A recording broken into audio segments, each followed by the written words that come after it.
वो कैरेक्टर है अब्राहम और लूत का अलग होना। लूत के बारे में मैं आपको कुछ बातें, जो कि फर्स्ट टाइम होगा और बहुत डिफरेंट एंगल है, और मैं समझता हूं कि आप लोग बहुत कुछ सीखोगे। ओके, तो सबसे पहले उत्पत्ति 13 का 10 को पढ़ लेते हैं, और इसको पढ़ने से पहले मैं आपको थोड़ा सा बैकग्राउंड भी समझा देता हूं कि यहाँ तक अभी तक हुआ क्या। सबसे पहले आपको पता है कि लूत, ठीक है, मैं उसको रखूंगा कि लूत कौन था, ठीक है ना, उसको रखूंगा। अभी यहाँ तक क्या हो रहा है बता देता हूँ कि जब लूत और अब्राहम और सारा, एलियाजर जो निम्रोद का नौकर था, ये जब निकले, कुछ यशार की किताब के हिसाब से 300 लोग साथ में थे, जो फिर निम्रोद के कर्मचारी थे जो अब्राहम के साथ में, उसका देखा और भैया ये आदमी सही है, सही सिखाता है, पत्थरों की आराधना नहीं कर सकते, जिसने सब कुछ को बनाया उसकी आराधना कर सकते बोल के 300 लोग उसके साथ में निकल पड़े थे। इनकी प्रॉपर्टी बढ़ गई बहुत, ऊपर से मिस्र पहुंचे तो वहां से भी अलग ब्लेसिंग आ गई। तो ऐसे करते करते इनकी इतनी प्रॉपर्टी हो गई कि नौकरों का, पीछे पोस्टर देख लो, नौकरों का आपस में झगड़ा हो गया। यानी कि आपस में दो चरवाहे एक दूसरे के झगड़ बैठे कि ये तेरा है ये मेरा है, आपस में झगड़ बैठे।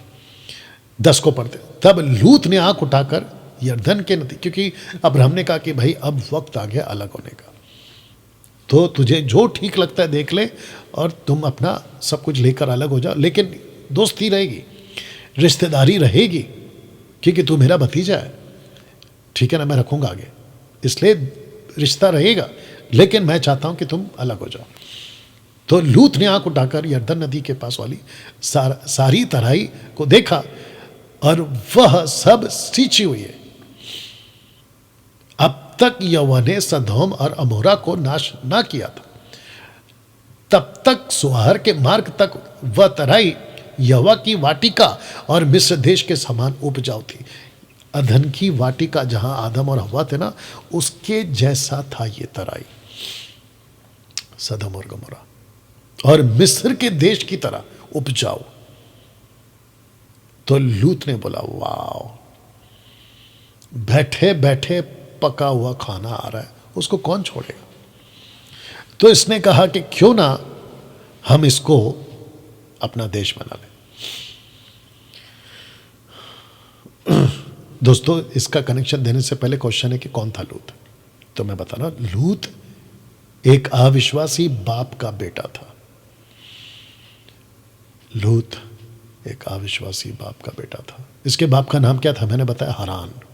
हरान कौन है, अब्राहम का बड़ा भाई। इसके बाप का नाम क्या है, हरान का तेरा। तेरा का बाप का नाम क्या है, नाहोर। ये लोग कौन थे, मूर्ति पूजक। लूत और उसका पूरा परिवार परमेश्वर को उतना नहीं जानता था। यानी कि उसके माँ बाप, लूत के माँ बाप, यानी कि हरान तो मर गया ना बेचारा।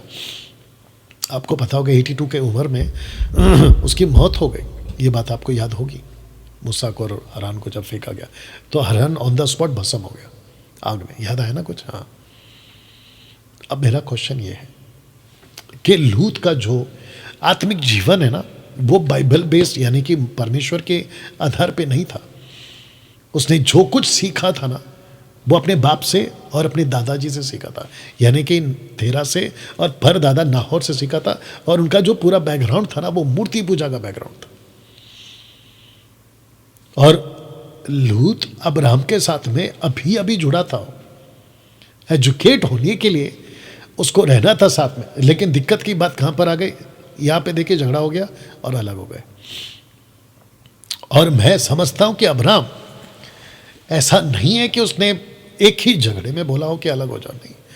मुझे लगता है कि लूत ने कुछ हद पार कर दी होगी। लूत ने कुछ हद पार कर दी, क्योंकि उसका जो आत्मिक जीवन है ना, वो बाइबल बेस्ड नहीं है, मतलब परमेश्वर के डर के हिसाब से नहीं है। तो जिसके चलते लूत कौन था, अविश्वासी बाप का बेटा। तो इसकी जो अपब्रिंगिंग है, इसकी जो शिक्षाएं हैं, इसकी जो नेचर है, वो अविश्वासी वाला है। तो जिसके चलते लिखा है कि लूत और उसका पूरा परिवार परमेश्वर को उतना नहीं जानता था। तब जाकर ये घटना घटी। तो जितने भी हिंदू, मुस्लिम्स और वो बाकी जितने भी लोग जो इस घटना को लेकर परमेश्वर के साथ में जोड़ते हैं, तो जिसके चलते लिखा है कि लूत और उसका पूरा परिवार परमेश्वर को उतना नहीं जानता था। तब जाकर ये घटना घटी। तो जितने भी हिंदू, मुस्लिम्स और वो बाकी जितने भी लोग जो इस घटना को लेकर परमेश्वर के साथ में जोड़ते हैं, तो जिसके चलते लिखा है कि लूत और उसका पूरा परिवार परमेश्वर को उतना नहीं जानता था। आप लोगों को यह समझना जरूरी है कि इस घटना का परमेश्वर से कोई लेना देना नहीं है। डैनियल भाई, ये कौन सी घटना है? जिसको नहीं पता बता दे रहा हूं कि जैसे ही, जो कि मैं आगे सिखाऊंगा और भी, जैसे ही परमेश्वर ने देखा कि सदोम और गमोरा की बुराई, और वो कैसी बुराई है, according to the book of Jasher की किताब से मैं सिखाऊंगा, भयंकर बुराई है। ऐसी ऐसी बुराई है कि आपके भी होश उड़ जाएंगे। तो परमेश्वर ने आग लाया और शहर को नाश कर दिया। उस वक्त में जब ये लोग भाग रहे थे तो परमेश्वर ने कहा था कि भागते वक्त पीछे नहीं मुड़ना। लेकिन इसकी जो पत्नी थी लूत की, उसने पीछे पलटा और वो नमक का खंबा बन गए, जैसे आपको चित्र में यहां पे दिख रहा होगा, छोटा सा नमक का खंबा बन गया। अब बचे कौन? बाप और 2 बेटी। अच्छा, जैसे ये भागे, जो कि आगे मैं सिखाऊंगा, जैसे ये भागे एक शहर दिखाई दिया, लेकिन इनको डर था कि वो शहर जैसे सदोम और गमोरा बाकी परदेशियों के साथ करता था, मैं बताऊंगा कि क्या क्या करता था। इनको डर था कि कहीं हमारे साथ ना हो, तो ये रहने लगे गुफा में।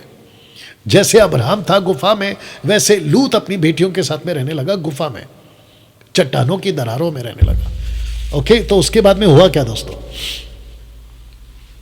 बेटियों ने प्लान किया।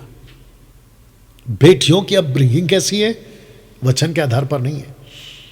तो फिर से कह रहा हूं कि ये जो घटना घटी, इसका परमेश्वर के साथ कोई लेना देना नहीं है, या परमेश्वर की शिक्षा से कोई लेना देना नहीं है।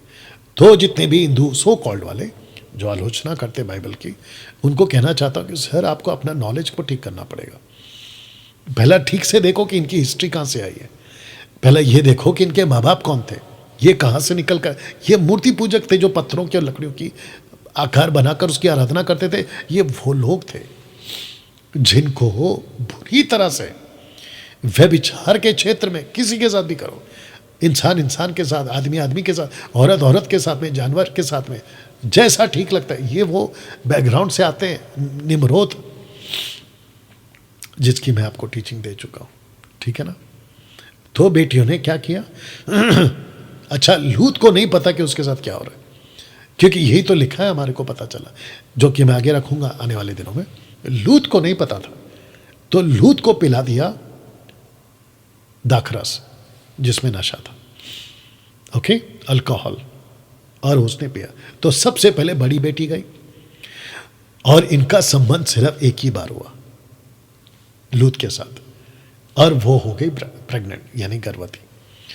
उसके बाद छोटी बेटी ने दूसरे दिन वैसे ही किया, और वो भी हो गई गर्भवती। तो दोस्तों, जिसके चलते ये चित्र देख लो, और आइए नाम भी पढ़ते हैं और वचन भी पढ़ते हैं। उत्पत्ति 19 का 37 लिखा है कि बड़ी एक पुत्र जनी, उसका नाम मोआब रखा। वह मोआब नाम जाति का जो आज तक है मूल पिता हुआ। एक लड़का पैदा हुआ बड़ी बेटी से, उसका नाम रखा मोआब। तो मोआब जो जाति है वो अभी तक है, जो इसकी वजह से नाम पड़ा। छोटी भी एक पुत्र जनी, उसका नाम बेनमी रखा। वह अमोनी वंशियों का जो आज तक है मूल पिता हुआ। तो आप एरो देख सकते हैं वहां पर, एक है किंगडम ऑफ अमोन और दूसरा है किंगडम ऑफ मोआब। सभी 43 राजाओं का सामना मोबाइट्स, अमोनाइट्स। तो मैं रख दे रहा हूं, इन सब का सामना सुलेमान से भी हुआ है, राजा साउल से भी हुआ है, राजा दाऊद से भी हुआ है, और बाकी 39 जो किंग्स थे, डिवाइडेड किंगडम के किंग्स थे, उनके साथ में भी इन दोनों का युद्ध लगातार चलता रहा।